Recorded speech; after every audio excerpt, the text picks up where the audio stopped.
జకర్యా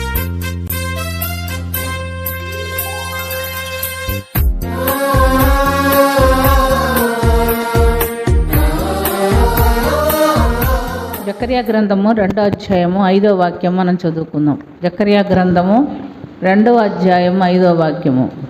నేను దాని చుట్టూ అగ్ని ప్రాకారముగా ఉందును, నేను దాని మధ్యను నివాసనై మహిమకు కారణముగా ఉందును. ఇదే యెహోవా వాక్కు. ఆమేన్. ప్రార్థన చేసుకుందాం. ప్రేమ కలిగిన తండ్రి, కృప కలిగిన ప్రభువే, సృష్టిక మీకు వందనాలు.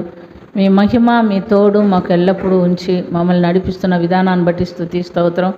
అయ్యా, నీ యొక్క ప్రత్యేకమైనటువంటి తోడును బట్టి ఇదిన మాతో మాట్లాడబోచున్నందుకు స్తోత్రం. నన్ను మరుగుపరచండి, మీరు మాట్లాడండి ప్రభా. మీరు మాట్లాడుచుండగా మాకు వినగలిగిన చెవులు, గ్రహించుకోగలిగిన హృదయము, వాక్యానుసారమైన జీవితము మా ప్రతి ఒక్కరికి దయచేయమని, దీవించమని, నన్ను మరుగుపరిచి మీరే మాట్లాడమని యేసుక్రీస్తు పుణ్యనామమున అది మిక్కిలి వినయంతో అడిగి వేడుకొంచున్నాము తండ్రి. ఆమేన్.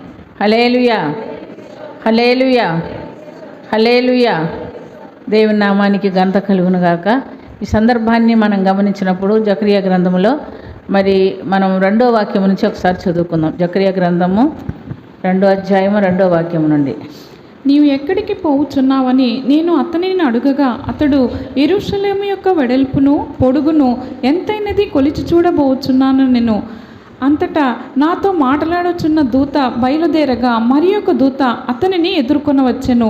2వ దూత పరిగెత్తిపోయి యెరూషలేములో మనుషులను పశువులను విస్తారమైనందున అది ప్రాకారములు లేని మైదానముగా ఉండునని ఈ యవ్వనునికి తెలియజేయమని మొదటి దూతకు ఆజ్ఞ ఇచ్చెను.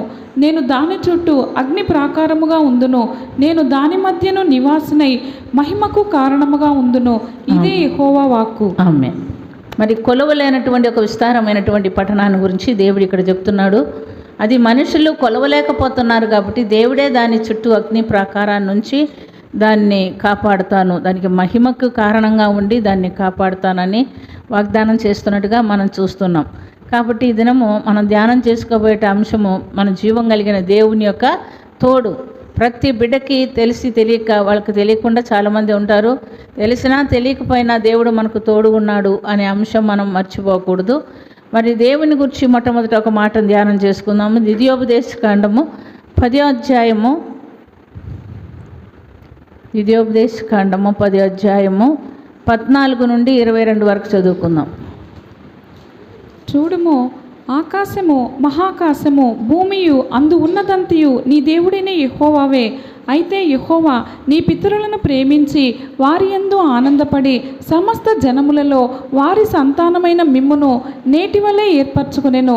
కాబట్టి మీరు సున్నతి లేని మీ హృదయమునకు సున్నతి చేసుకొని ఇక మీదట ముష్కరులు కాకుండుడి. ఏలయనగా నీ దేవుడైన యెహోవా పరమదేవుడును పరమ ప్రభువునై ఉన్నాడు.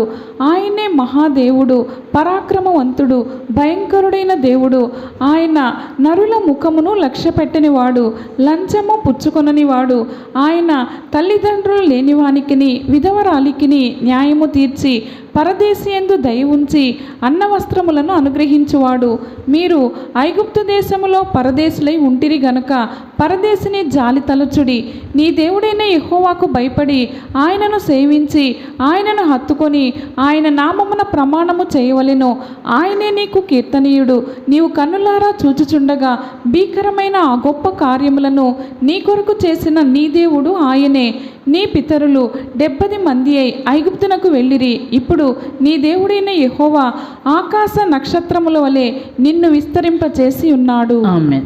మన దేవుడు మన పట్ల గొప్ప ప్రేమ కలిగినటువంటి దేవుడు. ఏ స్థితిలో ఉన్నప్పటికీ, ఏ యొక్క పరిస్థితిలో ఉన్నప్పటికీ ప్రతి వారిని ప్రేమించేవాడు, ఆదరించేవాడు అని ఇక్కడ మనం చూస్తున్నాం. అందుకని మనం ఏం చేయాలంట? కాబట్టి ఇశ్రాయేలు నీ దేవుడైన యెహోవాకు భయపడి ఆయన మార్గములన్నిటిలో నడుచుచు ఆయనను ప్రేమించి నీ దేవుడైన యెహోవాను నీ పూర్ణ మనసుతోనూ నీ పూర్ణాత్మతోనూ సేవించి నీ మేలు కొరకు నేడు నేను నీకు ఆజ్ఞాపించు యెహోవా ఆజ్ఞలను కట్టడలను అనుసరించి నడుచుకొనున్న మాట కాక నీ దేవుడైన యెహోవా మరి నేనేం అడుగుచున్నాడు? ఆయన ఏమడుగుతున్నాడు? ఆయన కట్టడలను ఆజ్ఞలను అనుసరించి ఆయన యందు భయభక్తులు కలిగి మనం జీవించాలని దేవుడు అడుగుతున్నాడు. అంతకు మించి ఆయన ఏమీ మనం అడగలేదు. మరి ఇంకేమంటున్నాడు 16వ వాక్యంలో మనం చూస్తే, కాబట్టి మీరు సున్నతి లేని మీ హృదయమునకు సున్నతి చేసుకొని ఇక మీదట ముష్కరులు కాకుండుడి. ఏలయనగా నీ దేవుడని యెహోవా పరమదేవుడనో పరమప్రభు అయి ఉన్నాడు. ఆయనే మహాప్రభు, పరాక్రమవంతుడు, భయంకరుడైన దేవుడు. ఆయన నరుల ముఖము లక్ష్యపెట్టువాడు కాదు, లంచం పుచ్చుకునేవాడు కాడు. కాబట్టి ప్రియమైనటువంటి దేవులారా, ఒక ప్రత్యేకమైనటువంటి వారికి ప్రత్యేకత చూపించేవాడు కాదు. ప్రతి వారికి ఎవరికి ఎంత అవసరమో వారి అవసరాలను బట్టి ఆయన సహాయం చేసే దేవుడని మనము మర్చిపోకూడదు. కాబట్టి ఈ గొప్ప దేవుడు ఎలా మనకు తోడుగుంటాడంటే, ఒక దేశమునకు ఆయన తోడుగుంటాడు, ఒక ప్రత్యేకమైన ప్రజలకు ఆయన తోడుగా ఉంటాడు, వ్యక్తిగత జీవితంలో కూడా మనకు తోడుగా ఉంటాడు. ఈ 3 అంశాల గురించి మనం ఈ దినము ధ్యానం చేసుకోబోతున్నాం. ఈ ప్రత్యేకమైన దేవుడు జకర్యా గ్రంథంలో మనం చూస్తే యెరూషలేము చుట్టూ ఆయన ఏం చేస్తాడంట, ఆ ప్రజలకు అగ్ని ప్రాకారంగా ఉండి వారిని కాపాడుతానని చెప్తున్నాడు. ఆ ప్రజలకు ఆయన ఎలాగా వారిని నడిపించాడంటే, మనం గమనిస్తే వారు ఒకప్పుడు ఐగుప్తు దాసత్వంలో ఉన్నటువంటి వారు, కానీ వారు ఈ వాగ్దత్త ప్రదేశమునకు తీసుకురాబడ్డాడు. ఎలా తీసుకురాబడ్డారంటే, పగటివేళ మేఘస్తంభము, రాత్రివేళ అగ్నిస్తంభము వారితో కూడా ఉండి నడిపించినట్టుగా చూస్తున్నాం. నిర్గమకాండము 13వ అధ్యాయం 21 నుంచి 22 చదువుకుందాం. నిర్గమకాండము 13వ అధ్యాయం 21-22. వారు పగలు రాత్రి ప్రయాణము చేయనట్లుగా యెహోవా త్రోవలో వారిని నడిపించుటకై పగటివేళ మేఘస్తంభములోను వారికి వెలిగించుటకు రాత్రివేళ అగ్నిస్తంభములోను ఉండి వారికి ముందుగా నడుచుచూ వచ్చెను. ఆయన పగటివేళ మేఘస్తంభమునైనను రాత్రివేళ అగ్నిస్తంభమునైనను ప్రజల ఎదుట నుండి తొలగింపలేదు. ఆమేన్. చూడండి, మనం నడవాలంటే మనకేం కావాలా?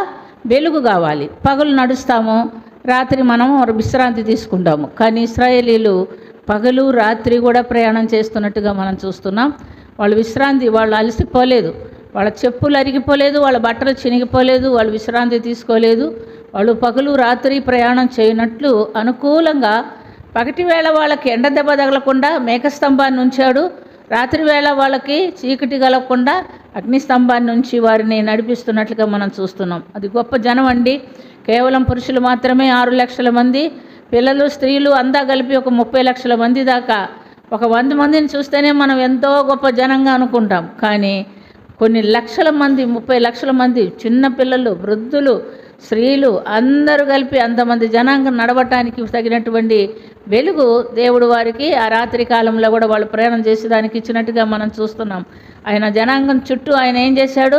అగ్ని ప్రాకారం ఉంచాడు, మేఘస్తంభాన్ని నుంచి నడిపిస్తున్నట్టుగా మనం చూస్తున్నాం. ఇలా వాళ్ళు ఆ ఐగుప్తు దాసత్వంలో నుంచి బయలుదేరిపోతుంటే ఇశ్రాయేలీలకి మంచి సంరక్షణగా దేవుడు ఉంటున్నాడు. ఐగుప్తీయులు మాత్రం చాలా కలవరపడ్డారు. ఏమని పడ్డారంటే, వారు బయలుదేరి వెళ్ళిపోయిన తర్వాత ఫరో అంటున్నాడండి, అయ్యో ఇంత గొప్ప జనాన్ని మనం ఎందుకు పోనిచ్చాము? ఇక మనకెవరు పెట్టి చాకరీ చేస్తారు, మనకెవరు పని చేస్తారు, కాబట్టి మనం ఏం చేయకూడదు, పోనీయకూడదు అని చెప్పి వాళ్ళని వెంబడించినప్పుడు వారిని చూసి వీళ్ళేం చేస్తున్నారండి, కలవరపడుతున్నట్టుగా మనం చూస్తున్నాం. నిర్గమకాండం 14వ అధ్యాయం 18 నుండి 22 వరకు చదువుకుందాం. నేను ఫరో వలనను అతని రథముల వలనను అతని గుర్రపు రౌతుల వలనను మహిమ తెచ్చుకొనున్నప్పుడు నేను యెహోవానని ఐగుప్తీయులు తెలుసుకొందురు అనెను.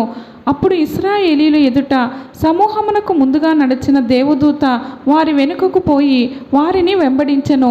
ఆ మేఘస్తంభము వారి ఎదుట నుండి పోయి వారి వెనుక నిలిచెను. అది ఐగుప్తీయుల సేనకు ఇశ్రాయేలీయుల సేనకు నడుమ ప్రవేశించెను. అది మేఘము గనుక వారికి చీకటి కలిగెను, కానీ రాత్రి అది వీరికి వెలిగించెను గనుక ఆ రాత్రి అంతయు ఐగుప్తీయుల సేన ఇశ్రాయేలీయులను సమీపింపలేదు. ఆమేన్. చూసారా, ఇశ్రాయేల్ సైన్యాన్ని చూసి, ఇశ్రాయేల్ సైన్యం కాదు, ఐగుప్తీయుల సైన్యాన్ని చూసి ఇశ్రాయేల్ సైన్యము భయపడ్డారు. ఏమని భయపడ్డారు? అయ్యో శత్రువులు మనల్ని తరుముకుండా వస్తున్నారే, ఇప్పుడు మనం ఏం చేయాలి? మరి యుద్ధ సన్నిధులు కొద్దిమందే ఉంటారు, కొద్దిమంది కాకపోయినా ఆ స్త్రీలు పిల్లలు యుద్ధం చేయలేరు కదా. మరి ఇప్పుడు శత్రువుని మనం ఎలా ఎదుర్కోవాలనే భయం, కలవరం వారిలోనికి వచ్చినప్పుడు దేవుడు ఏం చేశారంట? ఆ మేఘాన్ని తీసుకొచ్చి వాళ్ళ మధ్యలో పెట్టాడంట. ఆ యొక్క మేఘాన్ని తీసుకొచ్చి వాళ్ళ మధ్యలో పెట్టినప్పుడు మరి ఇశ్రాయేలీలకి ఆ రాత్రి వేళ వెలిగించిందంట, ఐగుప్తీయులకి అది రాత్రి వేళ చీకటిని కలుగు చేసిందంట. కాబట్టి వాళ్ళు ప్రయాణం చేసి ముందుకు రాలేకపోయారు. అంటే వీళ్ళకి మధ్యలో ఒక అడ్డుగోడను పెట్టేశాడు దేవుడు. ఆ చీకటి వాళ్ళని ముందుకు సాగనీయకుండా చేసింది. ఇశ్రాయేలుకి చక్కగా వెలిగించినట్లుగా మనం చూస్తున్నాం. మరి ముందు సముద్రం ఉంది, వెనక ఐగుప్తీయులు ఉన్నారు, కానీ ఐగుప్తీయులు వీళ్ళని చేరలేకపోయారు అని మనం చూస్తున్నాం. అక్కడి నుంచి మనం చూస్తే ప్రియమైనటువంటి దేవునిలారా, దేవుడు అలా ముందుకు వాళ్ళని కొనసాగిస్తున్నటువంటి సమయంలో మనం గమనిస్తే ఒకసారి 18 నుండి 22 వరకు చదువుకున్నామా. నేను ఫరో వలనను అతని రథముల వలనను అతని గుర్రపు రౌతుల వలనను మహిమ తెచ్చుకొనున్నప్పుడు నేను యెహోవాననే ఐగుప్తీయులు తెలుసుకొందురు అనెను. అప్పుడు ఇశ్రాయేలీయుల ఎదుట సమూహమునకు ముందుగా నడిచిన దేవదూత వారి వెనుకకు పోయి వారిని వెంబడించెను. ఆ మేఘ స్తంభము వారి ఎదుట నుండి పోయి వారి వెనుక నిలిచెను. అది ఐగుప్తీయుల సేనకు ఇశ్రాయేలీయుల సేనకు నడుమ ప్రవేశించెను. ఆమె చాలు. కాబట్టి ఇక్కడ ఐగుప్తీయుల సేనకు ఇశ్రాయేలీయుల సేనకు మధ్యలో ఆ మేఘం నిలిచింది. వారు ఐగుప్తీయులు ముందుకు రాలేకపోయారు, ఇశ్రాయేలీయులు భయపడవలసిన అవసరం లేకుండా దేవుడు చేసినట్లుగా మనం చూస్తున్నాం. తర్వాత ఏం చేశారు? సముద్రాన్ని దేవుడు ఫాయిల్గా చేసి ఇశ్రాయేల్ జనాంగాన్ని నడిపిస్తున్నాడు. అందుకు మట్టుకే కాదు, మరి ఆయన ఏం చేస్తున్నాడంటే వారు దాటిన తర్వాత, ఇశ్రాయేల్ జనాంగం దాటిన తర్వాత మోషేతో తిరిగి ఈ కర్ర సముద్రం వైపు తిరిగి చాపమని చెప్పినప్పుడు ఆ సముద్రం రెండుగా ఒకటిగా, ఆ రెండు పాయలుగా చీలింది, ఒకటిగా కలిసిపోయింది. వెంటనే ఆ సముద్రం మధ్యలో ఎవరు మునిగిపోయారు? ఐగుప్తీయులు మునిగిపోయారు. కాబట్టి ఇక్కడ ఇశ్రాయేలీలేమో తీరం దాటింది, ఐగుప్తీయులేమో సముద్రంలో మునిగిపోయింది. దేవుడు ఇశ్రాయేలీలకు దేవుడని ఆ యొక్క ఐగుప్తు జనాంగం తెలుసుకునే రీతిలో దేవుడు ఆయన కార్యములన్నీ కూడా జరిగించినట్టుగా మనం చూస్తున్నాం. నహూము గ్రంథము 4వ అధ్యాయంలో 5వ వాక్యం కూడా మనం చూసుకుందాం. నహూము గ్రంథము 4వ అధ్యాయం 5వ వాక్యము. నహూము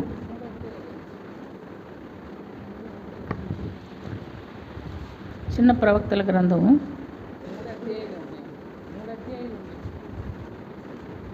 1వ అధ్యాయమే 4-5 వాక్యం చదువుకున్నాం. ఆయన సముద్రమును గద్దించి ఆరిపోచేయును, నదులన్నిటినీ ఆయన ఎండిపోచేయును. బాషానును కర్మెలను వాడిపోవును, లెబానోను పుష్పము వాడిపోవును. ఆయనకు భయపడి పర్వతములు కంపించును, కొండలు కరిగిపోవును. ఆయన ఎదుట భూమి కంపించును, లోకమును అందలి నివాసులందరూ వణుకుదురు. ఆమేన్. కాబట్టి దేవునికి భయపడకుండా ఉండే సృష్టి ఏమీ లేదు. దేవుని స్వాధీనంలో లేకుండా ఏది కూడా లేదు. పర్వతములు, నదులు, సముద్రములు సమస్తము ఎవరి స్వాధీనంలో ఉన్నది?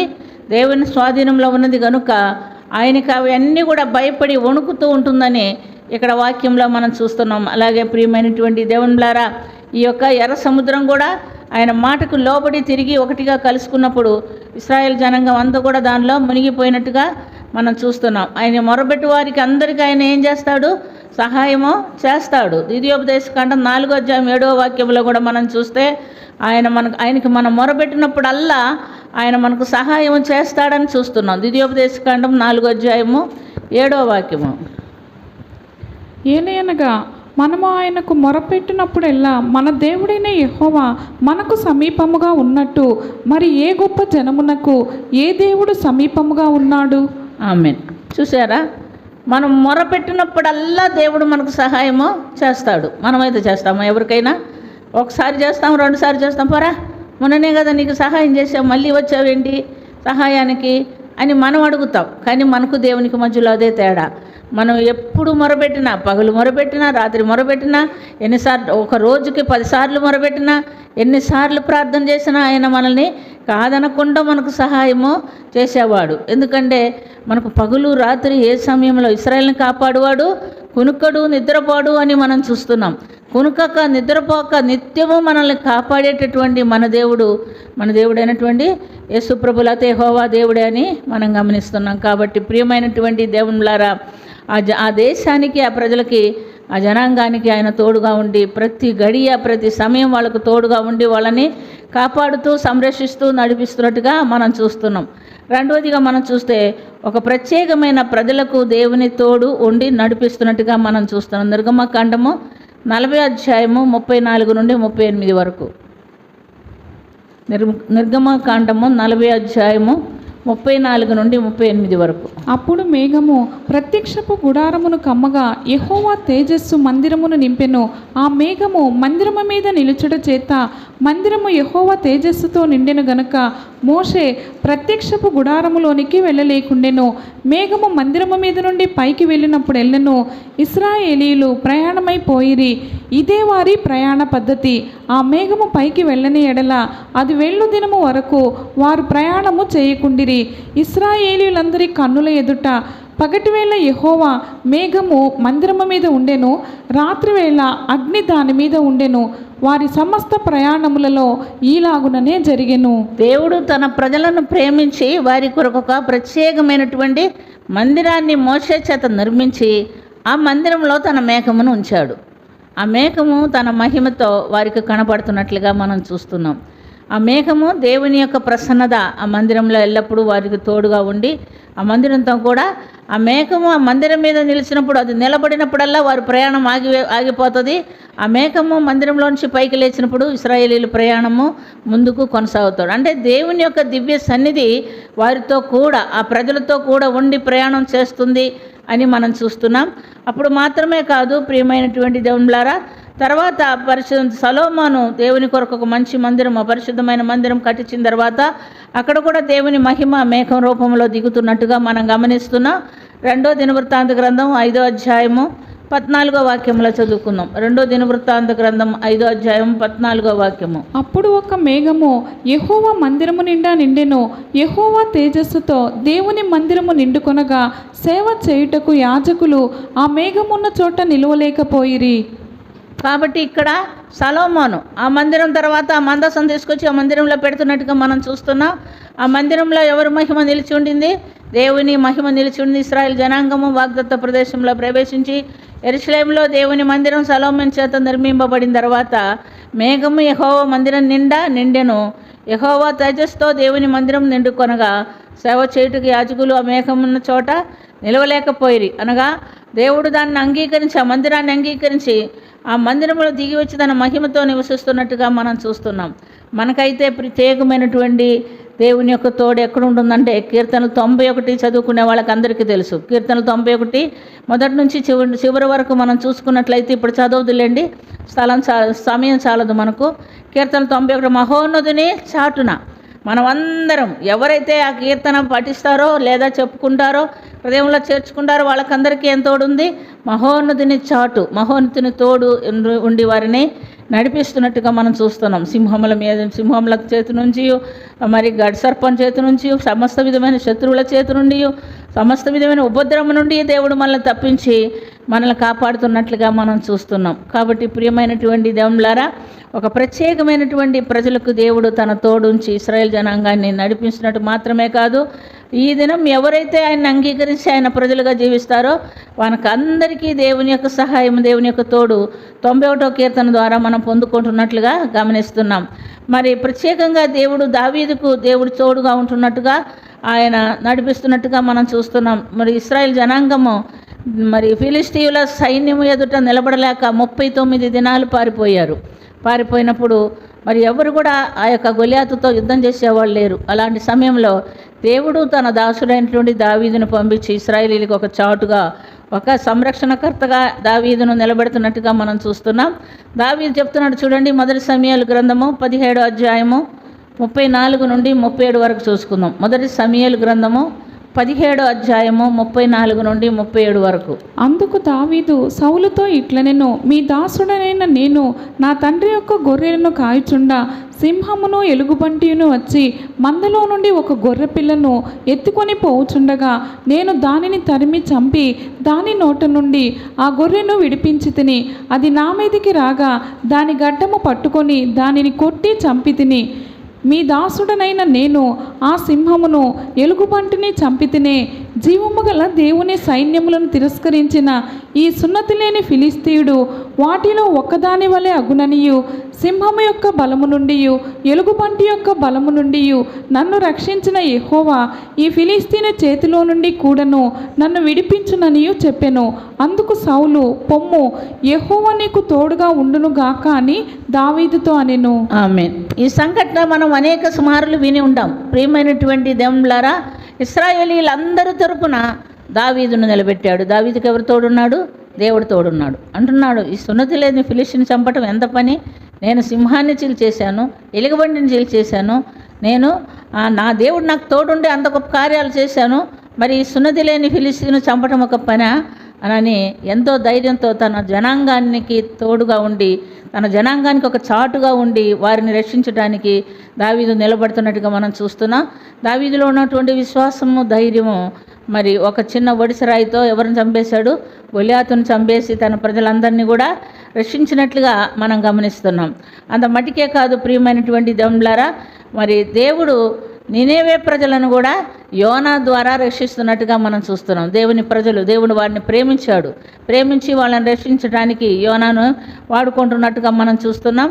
ఈ ప్రజలు ఏం చేశారు? యోనా హెచ్చరించిన హెచ్చరికను బట్టి ఉపవాసం ఉండి ప్రార్థన చేసి దేవుని ఒక మేలు పొందుతున్నట్టుగా చూస్తున్నాం. యోనా గ్రంథము 3వ అధ్యాయం 1 నుంచి 10 వాక్యం చదువుకుందాము. అంతటా యెహోవా వాక్కు రెండవ మారు యోనాకు ప్రత్యక్షమై సెలవిచ్చినది ఏమనగా, నీవు లేచి నీనివే మహాపురమునకు పోయి నేను నీకు తెలియజేయ సమాచారము దానికి ప్రకటన చేయుము. కాబట్టి యోనా లేచి యెహోవా సెలవిచ్చిన ఆజ్ఞ ప్రకారము నీనివే పట్టణమునకు పోయెను. నీనివే పట్టణము దేవుని దృష్టికి గొప్పదై 3 దినముల ప్రయాణమంత పరిమాణం గల పట్టణము. యోనా ఆ పట్టణములో 1 దిన ప్రయాణమంత దూరము సంచరించుచు ఇక 40 దినములకు నీనివే పట్టణము నాశనమగునని ప్రకటన చేయగా, నీనివే పట్టణపు వారు దేవుని యందు విశ్వాసముంచి ఉపవాస దినము చాటించి గనులేమి అల్పులేమి అందరూ గోనెపట్ట కట్టుకొనిరి. ఆ సంగతి నీనివే రాజునకు వినబడినప్పుడు అతడును అతని సింహాసనము మీది నుండి దిగి తన రాజవస్త్రములు తీసివేసి గోనెపట్ట కట్టుకొని బూడిదలో కూర్చుండెను. మరియు రాజైన తానును ఆయన మంత్రులకు ఆజ్ఞ ఇయ్యగా, ఒకవేళ దేవుడు మనస్సు త్రిప్పుకొని పశ్చాత్తప్తుడై మనము లయము కాకుండా తన కోపాగ్ని చల్లార్చుకొనును గనక మనుషులు ఏదియూ పుచ్చుకొనకూడదు. పశువులు కానీ ఎద్దులు కానీ గొర్రెలు కానీ మేత మేయకూడదు, నీళ్లు త్రాగకూడదు. మనుషులందరూ తమ దుర్మార్గములను విడిచి తాము చేయ బలాత్కారమును మానివేయవలెను. మనుషులేమి పశువులేమి సమస్తమును గోనెపట్ట కట్టుకొనవలెను. జనులు మనఃపూర్వకముగా దేవుని వేడుకొనవలెను అని దూతలు నీనివే పట్టణములో చాటించి ప్రకటన చేసిరి. ఈ నీనివే వారు తమ చెడు నడతలను మానుకొనగా వారు చేయుచున్న క్రియలను దేవుడు చూచి పశ్చాత్తప్తుడై వారికి చేయుదునని తాను మాట ఇచ్చిన కీడు చేయక మానెను. ఆమేన్. చూడండి, ఇక్కడ నినేవే ప్రజలను రక్షించడానికి దేవుడు ఒక ప్రవక్తను పంపించాడు. ఆ ప్రవక్త ఆ ప్రజలకు ఒక చాటుగా నిలబడి తన ప్రవచనం ద్వారా లేదా తన మాటల ద్వారా ప్రజలు మారు మనసు పొంది రక్షణ పొందేదానికి సహాయపడ్డాడు. అక్కడ అగ్ని ప్రాకారంగా ఉన్నాడు, అగ్ని పగటి వేళ మేఘస్తంభంగా ఉన్నాడు, రాత్రి వేళ అగ్ని స్తంభంగా ఉన్నాడు. ఆ తర్వాత తన మందిరంలోని మేఘము వారికి తోడుగా ఉండి వారిని నడిపించెను. ఇక్కడ దేవుడు తన ప్రవక్తల్ని పంపించి ఆయా ఊళ్ళని లేదా ఆయా ప్రదేశాలని ఆ ప్రజల్ని కాపాడుతున్నట్లుగా మనం చూస్తున్నాం. ఇక ఒక ప్రత్యేకమైనటువంటి జనాంగం తమను తాము ప్రత్యేకపరచుకొని దేవుని కొరకు జీవిస్తున్నట్లుగా మనం చూస్తున్నాం. రేఖబీయులను గురించి మనం చూసుకుందాం. ఇర్మియా గ్రంథము 35వ అధ్యాయము 5 నుండి 10 వరకు చూసుకుందాం. వీరు ప్రత్యేకపరచబడినటువంటి జనాంగంగా దేవుని గ్రంథంలో మనం చూస్తున్నాం. నేను రేఖాబీయుల ఎదుట ద్రాక్షారసముతో నిండిన పాత్రలను గిన్నెలను పెట్టి ద్రాక్షారసము త్రాగుడని వారితో చెప్పగా, వారు మా పితరుడగు రేఖాబు కుమారుడైన యెహోదాబు మీరైనను మీ సంతతి వారైనను ఎప్పుడునూ ద్రాక్షారసము త్రాగకూడదని మాకు ఆజ్ఞాపించను గనుక మేము ద్రాక్షారసము త్రాగము. మరియు మీరు ఇల్లు కట్టుకొనవద్దు, విత్తనములు విత్తవద్దు, ద్రాక్ష తోట నాటవద్దు, అది మీకుండనే కూడదు. మీరు పరవాసము చేయు దేశములో దీర్ఘాయుష్మంతుడగునట్లు మీ దినములన్నీ గుడారములలోనే మీరు నివసింపవలెనని అతడు మాకు ఆజ్ఞాపించెను. కావున మా పితరుడైన రేఖాబు కుమారుడగు యెహోనాదాబు మాకు ఆజ్ఞాపించిన సమస్త విషయములలో అతని మాటను బట్టి మేము కానీ మా భార్యలు కానీ మా కుమారులు కానీ మా కుమార్తెలు కానీ ద్రాక్షారసము త్రాగుటలేదు. మా తండ్రి అయిన యెహోనాదాబు మాకు ఆజ్ఞాపించిన సమస్తమును బట్టి మేము విధేయులమగునట్లుగా కాపురమునకు ఇండ్లు కట్టుకొనుటలేదు. ద్రాక్ష వనములు కానీ పొలములు కానీ సంపాదించుటలేదు, విత్తనమైనను చల్లుటలేదు, గుడారములలోనే నివసించుచున్నాము. ఆమేన్. చూసారా, రేఖాబీయుడైనటువంటి యెహోనాదాము వాళ్ళ పితరుడు ఆయన ఆ వంశీయులతో చెప్పాడు, మీరు కానీ మీ పిల్లలు కానీ మీ స్త్రీలు కానీ మీ పురుషులు కానీ ఎవ్వరు కూడా ద్రాక్షారసము తాగకూడదు, ఇల్లులు కట్టుకోకూడదు, మీరు మరి గుడారాల్లో నివసించవలసిన వారే, మీరు మీ ప్రత్యేకమైనటువంటి పనులు చేసుకోకూడదు, మీరు దేవునికి ప్రతిష్ఠించబడిన జనాంగంగా జీవించాలని చెప్పినప్పుడు ఎన్ని సంవత్సరాలు దాటినా ప్రియమైనటువంటి దేవుని బిడ్డలారా, వాళ్ళ పితరుడైనటువంటి యెహోనాదాబు చెప్పిన మాటకి వాళ్ళు లోపడుతున్నాడు. ఇర్మియా ఒక గదిలోనికి తీసుకెళ్ళి వాళ్ళని పిలిపించి, ప్రధానులను పిలిపించి, మీరు ద్రాక్షారసం తాగండి అంటే ఆయన అంటున్నాడు, మా పితరుడు మాకు ఎప్పుడో చెప్పాడు తాగకూడదని, అందుకని మేము తాగము. ఇశ్రాయేలీలు మనం మంచినీళ్ళు తాగినట్టు తాగుతారు ద్రాక్షారసం, కానీ అది తాగకూడదని వారికి చెప్పినందున వాళ్ళ పితరుడు చెప్పినటువంటి మాటకు లోబడి అతడు ఆ ద్రాక్షారసాన్ని తాగకుండా వాళ్ళు కానీ వాళ్ళ పితరులు కానీ వాళ్ళ పిల్లలు కానీ స్త్రీలు కానీ ప్రతి ఒక్కరూ ద్రాక్షారసం తాగకుండా ఉంటున్నట్లుగా మనం గమనిస్తున్నాం. కాబట్టి దేవుడిచ్చిన కట్టడ, మనకు దేవుడిచ్చిన కట్టడకి మనం లోబడితే దేవుడు కూడా మనకేం చేస్తాడు, తోడుగా ఉండి సహాయము చేస్తాడు అనే విషయం మనము మర్చిపోకూడదు. కాబట్టి ప్రియమైనటువంటి దేవునిలారా, ఇక్కడ మనం చూస్తున్నాం వారు ఏం చేశారు, ఒక దేశమునకు ఆయన అగ్ని ప్రాకారంగా ఉండి ఆ దేశాన్ని కాపాడుతున్నాడు. ఒక ప్రజలకు వారు తోడుగుండి ప్రత్యేకపరచుకొని తోడుగుండి వాళ్ళని నడిపిస్తున్నట్టుగా మనం చూస్తున్నాం. మూడో అంశం మనం గమనిస్తే మన వ్యక్తిగత జీవితంలో దేవుని తోడు ఎలాగుంటుందో మనము గమనించుకుందాం. చూడండి, వ్యక్తిగత జీవితంలో ఒక్కొక్క వ్యక్తికి దేవుడు ఆయన ప్రత్యేకమైనటువంటి మహిమ తోడుగా ఉంచి చేతులు బట్టి నడిపించేవాడుగా ఉంటున్నాడు. మొట్టమొదట మనం చూస్తే మోషే ముఖం మీద దేవుని యొక్క మహిమ నిలిచి ఉంటున్నట్టుగా మనం చూస్తున్నాం. మోషే ముఖం మీద దేవుని తేజస్సు ఎప్పుడు వచ్చిందంటే, దేవునితో అతను ఎప్పుడైతే సహవాసం కలిగి ఉన్నాడో అప్పుడు దేవుని తేజస్సు ఆయన ముఖం మీదకి వచ్చినట్లుగా చూస్తున్నాం. నిర్గమకాండము 34 అధ్యాయం 29 నుండి 35 వరకు. నిర్గమకాండము 34 అధ్యాయము 29 నుండి 35 వరకు. మోషే సీనాయి కొండ దిగుచుండగా శాసనములు గల 2 పలకలు మోషే చేతిలో ఉండెను. అతడు ఆ కొండ దిగుచుండగా ఆయన అతనితో మాట్లాడుచున్నప్పుడు అతని ముఖమును ప్రకాశించిన సంగతి మోషేకు తెలిసి ఉండలేదు. అహరోనును ఇశ్రాయేలీలందరూ మోషేను చూచినప్పుడు అతని ముఖ చర్మము ప్రకాశించెను గనుక వారు అతనిని సమీపింపవెరచిరి. మోషే వారిని పిలిచినప్పుడు అహరోనును సమాజ ప్రధానులందరూ అతని యొద్దకు తిరిగి వచ్చిరి. మోషే వారితో మాట్లాడెను. అటు తరువాత ఇశ్రాయేలీలందరూ సమీపింపగా సీనాయి కొండ మీద యెహోవా తనతో చెప్పినది యావత్తును అతడు వారికి ఆజ్ఞాపించెను. మోషే వారితో ఆ మాటలు చెప్పుట చాలించి తన ముఖము మీద ముసుగు వేసుకొనెను. అయినను మోషే యెహోవాతో మాట్లాడుటకు ఆయన సన్నిధిని ప్రవేశించినది మొదలుకొని అతడు వెలుపలికి వచ్చు వరకు ఆ ముసుగు తీసివేశను. అతడు వెలుపలికి వచ్చి తనకు ఆజ్ఞాపింపబడిన దానిని ఇశ్రాయేలీలతో చెప్పెను. మోషే ముఖ చర్మము ప్రకాశింపగా ఇశ్రాయేలీలు మోషే ముఖమును చూచిరి. మోషే ఆయనతో మాట్లాడుటకు లోపలికి వెళ్ళు వరకు తన ముఖము మీద ముసుగు వేసుకొనెను. ఆమేన్. చూసారా, దేవునితో ఎవరైతే ప్రత్యేకమైనటువంటి సహవాసం కలిగి ఉంటారో వారి ముఖ తేజస్సు వేరుగా ఉంటుందని మనం తెలుసుకోవాలి. 40 దినములు మోషే ఎక్కడున్నాడు? సీనాయి పర్వతం మీద దేవుని సమ్ముఖంలో ఉండి తిరిగి వచ్చినప్పుడు ఆ యొక్క దేవుని వెలుగు మోషే ముఖం మీద ప్రకాశిస్తూ ఉండిందంట. మోషేకైతే తెలియలేదు, కానీ ఆయన చూసిన ప్రజలందరూ ఆయన దగ్గరికి వెళ్ళటానికి, ఆయన చూడటానికి కూడా భయపడ్డారు. అందుకనే మోషే ఆ విషయం తెలుసుకొని ఏం చేశారంట, ప్రజలతో మాట్లాడేటప్పుడు ముఖానికి ఒక ముసుగు వేసుకున్నాడంట. దేవుని దగ్గరికి వెళ్ళేటప్పుడు ఆ ముసుగు తీసేసేవాడు, మరలా ప్రజల దగ్గరికి వచ్చేటప్పుడు ఆ ముసుగు వేసుకునేవాడు. ప్రియమైనటువంటి దేవునిలారా, ఈ దినము మనం దేవుని సన్నిధిలో ఎంతసేపు గడుపుతున్నాం అనేది మనం ఆలోచన చేసుకోవాలి. ఎంతమందికి వ్యక్తిగత ప్రార్థన అలవాటు ఉంది? దేవుని స్తోత్రం, దాదాపు అందరూ ఎత్తుకునేవాళ్ళే. మరి మీరు దేవుని సన్నిధి నుంచి బయటకు వచ్చినప్పుడు ఒకసారి మీ మొఖాలు చూడాలి.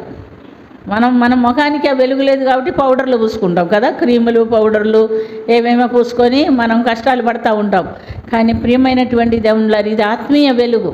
ఇది ఆత్మీయ వెలుగు ఎవరికి తెలుస్తుందంటే ఆత్మీయులకే తెలుస్తుంది. ఆత్మీయ వెలుగుండే ముఖాలు చూస్తే ఆత్మీయులకు తెలుస్తుంది. కాబట్టి మనం దేవునితో ఏం కలిగి ఉండాలా?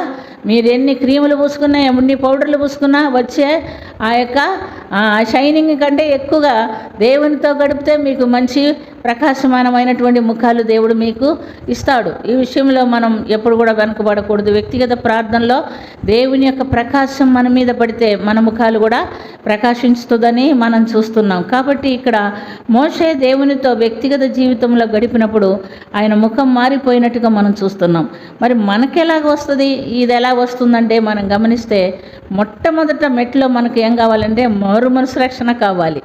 మారు మనిషి రక్షణ, ఆ తర్వాత వాక్యానుసారమైన జీవితము, ఆ తర్వాత దేవుడేమిస్తాడు?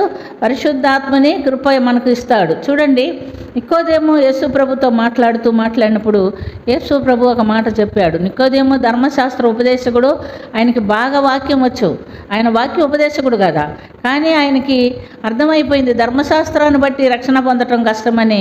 అందుకని రాత్రి వేళలో వచ్చేవాడండి యేసు ప్రభు దగ్గరికి. యోహాను సువార్త 3వ అధ్యాయము 1 నుంచి 6 వాక్యాలు చదువుకుందాం. యోహాను సువార్త 3వ అధ్యాయము 1 నుండి 6 వాక్యాలు. యూదుల అధికారి అయిన నీకోదేము అను పరిసయ్యుడు ఒకడు ఉండెను. అతడు రాత్రి యందు ఆయన యొద్దకు వచ్చి, బోధకుడా, నీవు దేవుని యొద్ద నుండి వచ్చిన బోధకుడు అని మేమెరుగుదుము. దేవుడు అతనికి తోడై ఉంటేనే గాని నీవు చేయుచున్న సూచక క్రియలను ఎవడనో చేయలేడని ఆయనతో చెప్పెను. అందుకు యేసు అతనితో, ఒకడు క్రొత్తగా జన్మించితేనే కానీ అతడు దేవుని రాజ్యమును చూడలేడని నీతో నిశ్చయముగా చెప్పుచున్నాను అనెను. అందుకు నీకోదేము, ముసలివాడైన మనుష్యుడు ఏలాగు జన్మింపగలడు? రెండవ మారు తల్లి గర్భమందు ప్రవేశించి జన్మింపగలడా అని ఆయనను అడుగగా యేసు ఇట్లనెను, ఒకడు నీటి మూలముగాను ఆత్మ మూలముగాను జన్మించితేనే గాని దేవుని రాజ్యములో ప్రవేశింపలేడని నీతో నిశ్చయముగా చెప్పుచున్నాను అనెను. శరీర మూలముగా జన్మించినది శరీరమును, ఆత్మ మూలముగా జన్మించినది ఆత్మయునై ఉన్నది. కాబట్టి ప్రియమైనటువంటి దేవుని బిడ్డలారా, యేసు ప్రభు చెప్తున్నాడు, ఒకడు క్రొత్తగా జన్మిస్తేనే దేవుని రాజ్యంలో ప్రవేశించగలం, లేకపోతే దేవుని రాజ్యంలోనికి మనం వెళ్ళలేం. పుట్టుకతో క్రైస్తవులు, మేము ఎప్పటి నుంచో ప్రభు నమ్ముకున్న వాళ్ళము, మేమందరం పరలోక రాజ్యం మాదేనని వాదించే వాళ్ళు కొంతమంది ఉన్నారు. ఇక మారు మనసు పొందాల్సిన పని లేదు, మేము ఎప్పటి నుంచో మారిపోయాం, ఎప్పటి నుంచో ప్రార్థన చేస్తున్నాం అనుకున్న వాళ్ళు ఉన్నారు. వాళ్ళందరూ కాదు దేవుని రాజ్యానికి వెళ్ళేది. క్రొత్తగా జన్మించిన అనుభవంలో ఎవరుండారో వారే వెళ్తారని ప్రభు చెప్తున్నాడు. అంటే నికోదేమంటున్నాడు, ముసలివాడనైనా నేను మరలా తిరిగి మా తల్లి గర్భంలో జన్మించుట ఎలా అంటే, ఒకడు నీటి మూలముగాను, అనగా మారు మనసు నిమిత్తం నీళ్ళలో బాప్టిజము తీసుకోవాలి. ఈ రోజుల్లో చాలా ఫ్యాషన్ అనమాట. కొంతమందికి నమ్ముతారు కానీ బాప్టిజం తీసుకోరు. బాప్టిజం తీసుకుంటే అందరికీ తెలిసిపోద్ది కదా. రహస్య భక్తులు ఉంటారు. రహస్య భక్తులు రహస్యంగా ఉండిపోవాల్సిందే కానీ ప్రభు రాకడలో దేవునితో కూడా వాళ్ళు వెళ్ళలేరు. నీవు మారు మనసు పొందితే, నువ్వు ప్రభువుని నమ్ముకుంటే, నీ మనసు మార్చుకొని నీళ్ళలో బాప్టిజం తీసుకొని దేవుని బిడ్డగా నువ్వు ముద్రీకరణ పొందాలి. పొందిన తర్వాత సహవాసం ఉండాలి. దేవుని సన్నిధికి సహవాసానికి వెళ్తే దేవుడు ఏం చేస్తాడు? మారు మనస్సు పశ్చాత్తాపం కలిగిన తర్వాత పరిశుద్ధాత్మాభిషేకం, వాక్యానుసారమైన జీవితం ఎప్పుడైతే మనకు ఉంటుందో అప్పుడు పరిశుద్ధాత్మాభిషేకం దేవుడు మనకు ఇస్తాడు. కాబట్టి సహవాసం, అందుకే మన సహవాసమునకు పోయేది. సహవాసానికి వెళ్ళినప్పుడు అక్కడ వాక్య పరిచయం జరుగుతుంది. మన హృదయాలు పరిశోధించుకునేదానికి, పరిశీలించేదానికి దేవుడు మనకు సహాయము చేస్తాడు. కాబట్టి ఈ అనుభవంలోనికి ఎవరైతే వస్తారో వారే దేవుని రాజ్యంలో ప్రవేశిస్తారు అని దేవుడు మనకు హెచ్చరిక ఇస్తున్నట్టుగా మనం చూస్తున్నాం. మరి శిష్యులు కూడా యేసు ప్రభు పరమునకు కొనిపోబడక మునుపు ఆయన చెప్పాడు, మీరు నా తండ్రి వలన వాగ్దానం వినే వరకు మీరు పట్టణంలో నిలిచి ఉండండి అని చెప్పిన తర్వాత వాళ్ళు ఆయన పరలోకమునకు కొనిపోబడిన తర్వాత వారు ఏక మనసుతో ఎడదెగక మేడగదిలో ప్రార్థన చేస్తున్నట్లుగా మనం చూస్తున్నాం. అపోస్తల కార్యము 1వ అధ్యాయము 13-14 వాక్యం కూడా చదువుకుందాం. అపోస్తల కార్యములు 1వ అధ్యాయం 13-14 వాక్యము. వారు పట్టణములో ప్రవేశించి తాము బస చేయుచుండిన మేడగదిలోనికి ఎక్కిపోయిరి. వారు ఎవరనగా పేతురు, యోహాను, యాకోబు, అంద్రెయ, ఫిలిప్పు, తోమ, బర్తలోమయి, మత్తయి, అల్ఫయి కుమారుడగు యాకోబు, జెలోతే అనబడిన సీమోను, యాకోబు కుమారుడగు యూదా అనువారు. వీరందరూ, వీరితో కూడా కొందరు స్త్రీలను, యేసు తల్లి అయిన మరియయు ఆయన సహోదరులను ఏక మనస్సుతో ఎడతెగక ప్రార్థన చేయుచుండిరి. ఆమేన్. ప్రియమైనటువంటి దేవుని బిడ్డలారా, పరిశుద్ధపరచు కూడికలు, సహవాస ప్రార్థనలు, ఉపవాస ప్రార్థనలు మనం కొనసాగిస్తూ ఉంటాం. ఇలాంటి సందర్భంలో మనం ఏక మనస్సుతో ఎడదెగక ఏక మనసు అంటే మనందరిలో ఏక మనసు కాదు. మన మనసు ఎవరితో ఏకమైపోవాలి? యేసు ప్రభుతో మన మనసు ఏకమైపోతే పరిశుద్ధాత్ముడు మనలోకి వస్తాడు. వాళ్ళ అపోస్తలుల కార్యం 2వ అధ్యాయము 1 నుంచి 4 వాక్యాల్లో దేవుని శక్తి పొందుతున్నట్టుగా మనం చూస్తున్నాం. పెంతెకొస్తు 2వ అధ్యాయం 1 నుంచి 4 వాక్యాలు. పెంతెకొస్తున పండుగ దినము వచ్చినప్పుడు అందరూ ఒక చోట కూడి ఉండిరి. అప్పుడు వేగముగా వీచు బలమైన గాలి వంటి ఒక ధ్వని ఆకాశము నుండి అకస్మాత్తుగా వారు కూర్చుండి ఉన్న ఇల్లంతయు నిండెను. మరియు అగ్ని జ్వాలల వంటి నాలుకలు విభాగింపబడినట్టుగా వారికి కనబడి వారిలో ఒక్కొక్కని మీద వ్రాలగా అందరూ పరిశుద్ధాత్మతో నిండిన వారై ఆ ఆత్మ వారికి వాక్శక్తి అనుగ్రహించిన కొలది అన్య భాషలతో మాట్లాడసాగిరి. ఆమేన్. కాబట్టి వాళ్ళు ఎప్పుడైతే కనిపెట్టి ప్రార్థించారో, ఎడదెగక 10 దినాలు దేవుని సన్నిధిలో ప్రార్థన గడిపినప్పుడు ఒక దినమందు దేవుని యొక్క ఆత్మ వారి మీదకి వచ్చినట్లుగా మనం చూస్తున్నాం. మనకైతే ప్రియమైనటువంటి దేవులారా, ఈ దినము మన దేహాన్ని దేవుడు తనకు పరిశుద్ధ ఆలయంగా ఎంచుకొని ఉన్నాడు. చూడండి, కొరింథీయులకు రాసినటువంటి మొదటి పత్రిక 3వ అధ్యాయము 16-17 వాక్యాల్లో గమనించుకుందాం. మీరు దేవుని ఆలయమై ఉన్నారనియు దేవుని ఆత్మ మీలో నివసించుచున్నాడనియు మీరు ఎరుగరా? ఎవడైనను దేవుని ఆలయమును పాడు చేసిన ఎడల దేవుడు వానిని పాడు చేయును. దేవుని ఆలయము పరిశుద్ధమై ఉన్నది, మీరు ఆ ఆలయమై ఉన్నారు. ఆమేన్. మన దేహం, దేవుడికి మనకిచ్చినటువంటి ఈ దేహము దేవునికి ఆలయంగా ఆయన ఎంచుకున్నాడు. పరిశుద్ధాత్మకి నిలయమని మీరు ఎరుగరా? ఎప్పుడైతే మనం ప్రభువుని అంగీకరిస్తామో, మారు మనసు పొందుతామో, దేవుని వాక్యానుసారమైన జీవితం జీవిస్తామని ఒప్పుకుంటామో, పరిశుద్ధాత్ముడు వచ్చి మనలో నివసిస్తాడు. పాపం మనలో ఉండే నివసించడండి. మనం పరిశుద్ధంగా జీవిస్తే పరిశుద్ధాత్ముడు మనలో ఉంటాడు. మనం పాపం జీవిస్తూ నా దేహం నీ ఆలయమే కదా, నువ్వు ఉండావు కదా అని అడిగితే ఉండడు. ఎవరైనా అందే. ఇప్పుడు మనం ఎన్నో కుటుంబ వ్యవస్థలు కూడా చూస్తున్నాం. కుటుంబ వ్యవస్థలో ఒకరికొకరికి నచ్చితే ఇష్టమైతే ఉండరు, లేకపోతే ఏమైపోతున్నారు? వేడిపోతున్నారు. ఇదంతా సహజమైపోయింది. ఇప్పుడు ఇంతకు ముందు అట్ట కాదు. ఎన్ని కష్టాలు వచ్చినా కట్టుబడి ఉండేవాళ్ళు. వివాహంలో ఒప్పుకున్న మరణం తప్ప మరేదియో మనల్ని విడదీయరని ఒప్పుకుంటారు కదా. ఆ ఒప్పుకున్న ఒప్పందం ప్రకారం ఎన్ని కష్టాలు వచ్చినా పడి ఉంటున్నారు. ఇప్పుడు అలా పడి ఉండాల్సిన పని లేదు. విడిపోతున్నాడు, విడాకులు తీసేసుకుంటున్నాడు. డివోర్స్ తీసేసుకున్నావు, వెళ్ళిపోతున్నాను, నీవు నాకు కుదరదు, నీకు నాకు కుదరదు, వెళ్తున్నాం బాయ్ అని చెప్పి వెళ్ళిపోతున్నారు. మరి పరిశుద్ధాత్ముడు మనలో నివసించాలంటే ఆయనకి ఇష్టమైన రీతిలో మనం జీవించాలి. కుటుంబ జీవితంలో కూడా అంతేనండి. ఒకరినొకరు అర్థం చేసుకొని జీవిస్తే, ఒకరికొకరు కట్టుబడి ఉండే అది నిలబడుతుంది, లేకపోతే అది నిలబడదు, చాలా కష్టము. కాబట్టి పరిశుద్ధాత్ముడు, దేవా నువ్వు నా దేహం నీకు ఆలయం అని చెప్పావు కదా, నువ్వు ఎవరి కోసం ఉండవయ్యా? ఉండయ్యా అంటే ఉండడు. నువ్వు ఆయన మనతో ఉండాలంటే నీ దేహము పరిశుద్ధాత్మకి నిలయమంటే నువ్వు పరిశుద్ధంగా జీవించాలి, వాక్యానుసారమైన జీవితం. మరి పరిశుద్ధాత్ముడు మనతో ఉన్నాడా లేడా మనకెట్ట తెలుస్తుంది? భాషలో మాట్లాడితే చప్పట్లు కొడితేనా? కాదండి. ఆత్మఫలం మనలో ఉంటుంది. ఆత్మఫలం ఏమిటో చూసుకుందాం. గలతీయులకు రాసిన పత్రిక 5వ అధ్యాయము 22 నుండి 24 వరకు చూసుకుందాం. గలతీయులకు రాసిన పత్రిక 5వ అధ్యాయం 22 నుండి 24 వరకు. అయితే ఆత్మఫలము ఏమనగా ప్రేమ, సంతోషము, సమాధానము, దీర్ఘశాంతము, దయాళుత్వము, మంచితనము, విశ్వాసము, సాత్వికము, ఆశా నిగ్రహము. ఇట్టి వాటికి విరోధమైన నియమము ఏదియూ లేదు. క్రీస్తుయేసు సంబంధులు శరీరమును దాని ఇచ్చలతోనూ దురాశలతోనూ సిలువ వేసి ఉన్నారు. ఆమేన్. ఈ మాట ఎందుకు చెప్పారు? ఆత్మఫలం మనలో నిలుపుకోవాలంటే మనం కొన్ని దురాశలను, దురేచ్ఛలను వదిలిపెట్టాలి. మన ఇష్టానుసారంగా బ్రతికితే ఆత్మఫలం మనలో ఉండవు. మరి క్రీస్తు యేసు సంబంధులు శరీరమును దాని ఇచ్చలతోనూ సిలువ వేసి ఉన్నారు. అంటే సిలువకు కొట్టేసేయాల. శరీరము దాని ఇచ్చలు ఏమో వదిలిపెట్టుకోవాలండి. ఎందుకంటే ఇది నా ప్రభువు నాలో ఉండాలి, నా ప్రభువుతో నేను జీవించాలి, లేదా నా కుటుంబం నేను నిలబెట్టుకోవాలి, నేను సంసారం నేను నిలబెట్టుకోవాలి, కొన్ని అలవాట్లు నేను మానుకోవాలి, దేవునికి అయిష్టమైన కొన్ని కార్యాలు వదిలిపెట్టుకోవాలని ఒక తీర్మానంలో మనల్ని మనం సిలువకు కొట్టబడినట్టుగా మనల్ని మనం కొట్టుకోవాలి, దేవునిలో స్థిరపరచుకోవాలి. స్థిరపరచుకుంటేనే అది నిలబడుతుంది. కాబట్టి ప్రేమ, సంతోషము, సమాధానము, దీర్ఘశాంతము, దయాళత్వము, మంచితనము, ఆశా నిగ్రహము, విశ్వాసము, సాత్వికం, ఇవి మనలో ఉంటేనే మనలో పరిశుద్ధాత్ముడు ఉన్నాడని గుర్తింపు. లేకపోతే కొన్ని ఉండి కొన్ని లేకపోతే పరిశుద్ధాత్ముడు మనతో ఉండడు. కాబట్టి మిమ్మల్ని మీరు మోసపుచ్చుకోవద్దు ప్రియమైనటువంటి దేవునులారా. ప్రతి ఉపవాస ప్రార్థనలోనూ దాదాపు నేను చెప్తా ఉంటాను. ఎందుకు చెప్తానంటే మనల్ని మనం పరిశోధించుకునేదానికి, పరీక్ష చేసుకునేదానికి, మనము మోసపుచ్చుకోకుండా ప్రభు నాతో ఉన్నాడని అనుకోకుండా మనల్ని మనం పరిశుద్ధపరచుకునేదానికి మనం చూసుకుంటాం.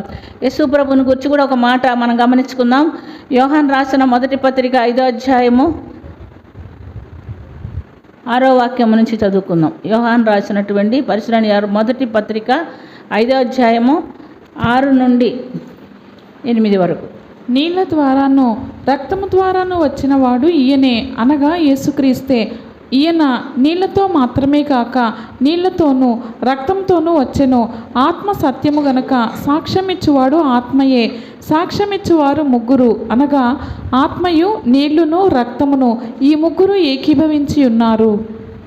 కాబట్టి యేసు ప్రభు అంటే ఎలాగుంటారు అని మనం అనుకుంటాం, కానీ ఆత్మయు నీళ్లు రక్తము ఈ మూడు కలిస్తేనే యేసు ప్రభు అని మనం ఇక్కడ చూస్తున్నాం. చూడండి, ఇక్కడ ఏమని చెప్తున్నారు?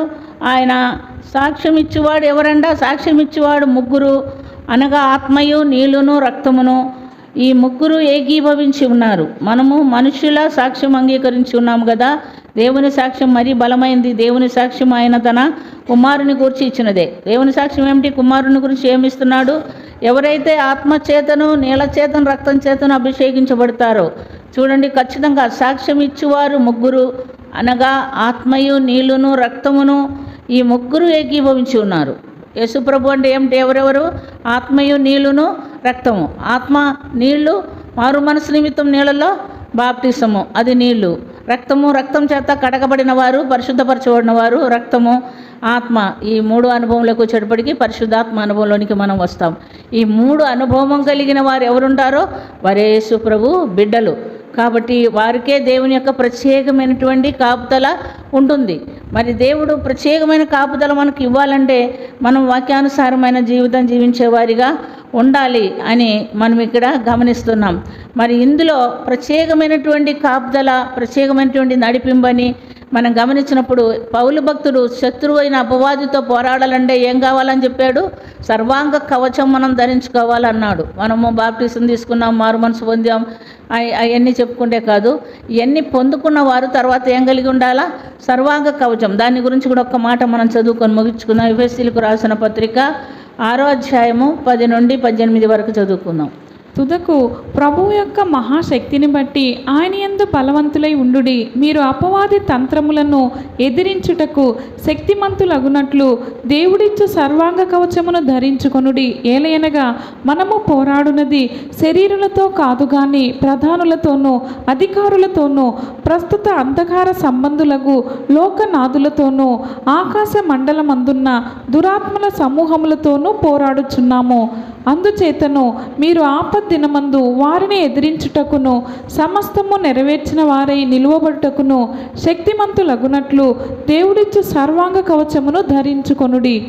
ఎలాగనగా మీ నడుమునకు సత్యమును దట్టి కట్టుకొని నీతి అను మైమరువు తొడుగుకొని పాదములకు సమాధాన సువార్త వలననైన సిద్ధ మనస్సు అను జోడు తొడుగుకొని నిలువబడుడి. ఇవన్నీయుగాక విశ్వాసమను డాలు పట్టుకొనుడి. దానితో మీరు దుష్టుని అగ్నిబాణములన్నిటినీ ఆర్పుటకు శక్తిమంతులవుదురు. మరియు రక్షణ అను శిరస్త్రాణమును దేవుని వాక్యము అను ఆత్మ ఖడ్గమును ధరించుకొనుడి. ఆత్మ వలన ప్రతి సమయమందును ప్రతి విధమైన ప్రార్థనను విజ్ఞాపనను చేయుచు ఆ విషయమై సమస్త పరిశుద్ధుల నిమిత్తమును పూర్ణమైన పట్టుదలతో విజ్ఞాపన చేయుచు మెలకువగా ఉండుడి. ఆమేన్. ఆది కాలం మొదలుకొని మనం చూసినప్పుడు ఆ ప్రజలకు ప్రత్యేకంగా దేవుడు తోడుగా ఉండి ఆ ప్రజలను కాపాడుతున్నాడు. ఒక రాజ్యం చుట్టూ అగ్నికంచంగా ఉండి వాళ్ళని కాపాడుతున్నారు. ఈ క్రొత్త నిబంధనలోనికి వచ్చేటప్పటికి మనకు మనమే ఆయన్ని మన చుట్టూ ఒక సర్వాంగ కవచంగా ధరించుకొని ఆయనలో జీవించాలని దేవుడు మనకు హెచ్చరిక ఇస్తున్నాడు. సర్వాంగ కవచం అంటే ఏమిటో చూడండి. ఏం చెప్తున్నాడు? 12వ వాక్యం నుంచి మనం గమనిస్తే, ఆయనను మనం పోరాడున్నది శరీరులతో కాదు. ఇక్కడ పోరాటం ఎవరితో వచ్చింది? ఇప్పుడు ప్రధానులతోనూ అధికారులతోనూ ప్రస్తుత అంధకార సంబంధులకు లోకనాథులతోనూ ఆకాశ మండలమందు ఉన్న దురాత్మల సమూహంతోనూ పోరాడుచున్నాం. ఈ ఆకాశ మండలంలో ఉన్న దురాత్మల సమూహంలో వీటన్నిటిని మనం చూడలేము. అది ఆత్మీయ అనుభవము. అందుచేతను మీరు ఆపత్తినమందు వారిని ఎదుర్కొనుటకు సమస్తము నెరవేర్చబడిన వారై నిలువబడుటకు శక్తిగల వాగురంటూ దేవుడిచ్చు సర్వాంగ కవచమును ధరించుకొనుడి. ఏలయనగా మీ నడుమునకు సత్యమను దట్టిని కట్టుకొని నీతి అని మైమరువు తొడుక్కొని పాదములకు సమాధాన సువార్త వలనైనా సిద్ధ మనసని జోడు తొడుక్కొని నిలువబడుడి. ఇవన్నీ కాక విశ్వాసమును డాలు పట్టుకొనుడి. దానితో మీరు దుష్టుని అగ్నిబాణములన్నిటినీ ఆర్పుటకు శక్తిమంతులగుదురు. మరియు రక్షణయను శిరస్త్రాణమును దేవుని వాక్యమును ఆత్మ కట్కమును ధరించుకొనుడి. ఆత్మ వలన ప్రతి సమయమును ప్రతి విధమైన ప్రార్థనను విజ్ఞాపనం చేయొచ్చు. ఆ విషయమై సమస్త పరిశుద్ధుల నిమిత్తం పూర్ణమైన పట్టుదలతో విజ్ఞాపన చేయొచ్చు. మెలకుగా ఉండుడి. ఇది మనంతటా మనము దేవుని సన్నిధిలో నుంచి పొందుకోవలసినటువంటి ఆత్మీయ అనుభవములు. ఈ అనుభవాలతో మనం ఉన్నప్పుడు తప్పకుండా దేవుడు మనకు ఆయన కేడెంగాను మనకు రక్షణగాను ఉండి మనల్ని కాపాడుతాడు. కాబట్టి ప్రియమైనటువంటి దేవుని బిడ్డలారా, మనం ప్రస్తుత కాలంలో ఉంటున్నాం. దేవుడైతే మనకు ఒక వాగ్దానం ఇచ్చి ఉన్నాడు. మత్తయి సువార్త 28వ అధ్యాయంలో 18 నుండి 20 వరకు కూడా చూసుకుందాం. దేవుడు మనకిచ్చినటువంటి వాగ్దానము మత్తయి సువార్త 28, 18 నుండి 20 వరకు. అయితే యేసు వారి యొద్దకు వచ్చి, పరలోకమందును భూమి మీదను నాకు సర్వాధికారము ఇవ్వబడి ఉన్నది. కాబట్టి మీరు వెళ్ళి సమస్త జనులను శిష్యులనుగా చేయుడి.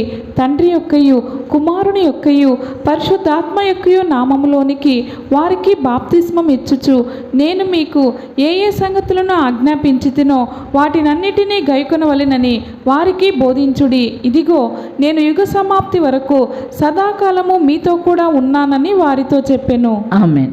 ఆయన మనకు యుగ సమాప్తి వరకు సదాకాలము తోడుగా ఉంటారు.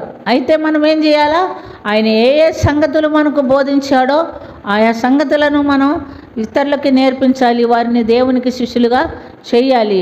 ఆయన నామం పేరట బాప్టిజం ఇచ్చి అనేకులను దేవుని రాజ్యానికి వారసులుగా చేయాలి. ఎవరైతే ఈ కార్యం చేస్తారో వారితో కూడా యుగ సమాప్తి వరకు తోడుగా ఉండానన్నాడు. అంటే మనం ఉన్నంత కాలము, ఈ ప్రపంచం ఉన్నంత కాలము మనకు ఆయన తోడుగా ఉంటాడు. అయితే ఆయన చెప్పినట్టు మనం చేయాలి. ఆయన వాక్యానుసారమైన జీవితం మనలో ఉండాలి. అలా ఉండే నిరంతరము మనకు తోడుగా ఉండి మనల్ని చేయబట్టుకొని నడిపించే దేవుడు మనకు తోడుగా ఉంటాడు. కనుక ప్రియమైనటువంటి దేవునిలారా, ఈ దినం దేవుడు మనకు ఇచ్చిన హెచ్చరికను బట్టి ఆయన ఒక దేశానికి చుట్టూ అగ్నికంచుగా ఉండి కాపాడే దేవుడు, ఒక ప్రజలతో ఉండి వాళ్ళని కాపాడే దేవుడు, మనకు వ్యక్తిగత జీవితంలో మనతో ఉండి మనల్ని కాపాడే దేవుడు. ఈ సంరక్షణ కొరకు ప్రభుకు ఇష్టమైన అంగీకారమైన ఆత్మీయ జీవితము మనందరం కలిగి ఉండినట్లుగా దేవుని సన్నిధిలో ప్రార్థన చేసుకుందాం.